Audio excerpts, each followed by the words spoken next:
Option A టికేషన్ అంటే తప్పు. ఎందుకంటే రెండవ సారాంశం కూడా కరెక్ట్ సులభం ఉంది, ఉందా లేదా? ఉంది. ఏమని? గణములను కనుక్కోవచ్చు, ఎందుకనగా ప్రతి అంకెను గణన చేయక వచ్చు. ప్రతి అంకెను గణన చేయక వస్తుందా లేదా? అంటే ఇప్పుడు సారాంశం ఒకటి కరెక్టే, రెండు కరెక్టే. రెండు కరెక్ట్ అయినా మాత్రం ఆన్సర్ ఇస్తారు. ఇది మనకున్న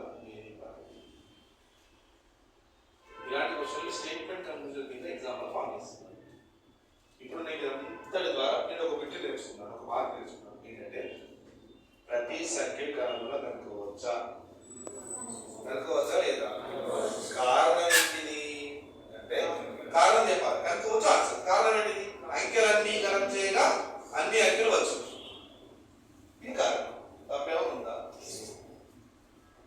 డౌట్ ఏమైనా ఉందా? మరి అన్ని అంకెలు వచ్చినా అయిపోయింది సార్, ఇది ఒక బిట్ అయిపోయింది సార్. ఇది ఎందుకు రాసాం? దీంతో పని ఉంది. ఇది వర్గమూలంలో పరిగెత్తాలి.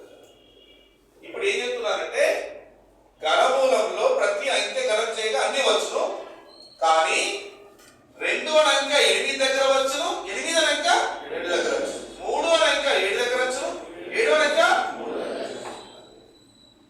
డౌట్ ఏమైనా ఉందా? అవి తప్ప మిగతా అన్ని యథావిధిగా వచ్చినా అది చాలా ఇంపార్టెంట్. 2, 8, 3, 7 must important. అది వర్గమూలం పరిగెత్తాలి. డౌట్ ఏమైనా ఉందా? లేదా?